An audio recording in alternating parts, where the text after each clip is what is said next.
ইফতারে কোন জিনিসটা বেশি পছন্দ আপনার? বুরিন্দা। কি দিয়ে খান? মুড়ির সাথে বুট। वरना तेरे को डर नहीं लगता? মুড়ির সাথে বুরিন্দা খান? জি। গাইস তোমরা কে কে মুড়ির সাথে বুরিন্দা পছন্দ করো কমেন্টে জানাও। আচ্ছা ভাইয়া, তো আমাদের কাছে একটা মিষ্টি বক্স আছে কাহিনীর পক্ষ থেকে। তো এই মিষ্টি বক্সে 3টা প্রোডাক্ট আছে যেটা আপনি ইফতারে ইউজ করেন, ঠিক আছে? তো আপনি একটু ফার্স্টে ধরে গেস করেন তো কি কি থাকতে পারে? আপেল থাকতে পারে, খেজুর, ওকে, তরমুজের সিজন, তরমুজ থাকতে পারে। তরমুজ থাকতে পারে এটার মধ্যে? ওজন আছে। এটার মধ্যে তরমুজ থাকবে সত্যি? থাকতে পারে। প্রথম ক্লু, জিনিসটা লাল, খেতে টক ঝাল। আচ্ছা সেকেন্ড ক্লু দেই, এটাকে আমরা চেপে খেতে ভালোবাসি। একটু খুলে বলুন। মধু। মধু লাল, হ্যাঁ লাল হয়। টক ঝাল খাইতে?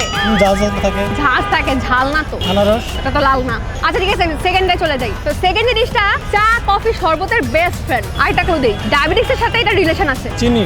আমরা কিন্তু একটা সঠিক অ্যান্সার পেয়ে গেছি। হ্যাঁ এটার মধ্যে হ্যাঁ চিনি আছে। আচ্ছা এবার 3 নাম্বারে চলে যাই। আমরা কাউকে দিয়ে কোনো কিছু জোর করে করাইতে গেলে তাকে এই জিনিসটা দেই। জিনিসটা পিছলা। 5 4 3 2 1।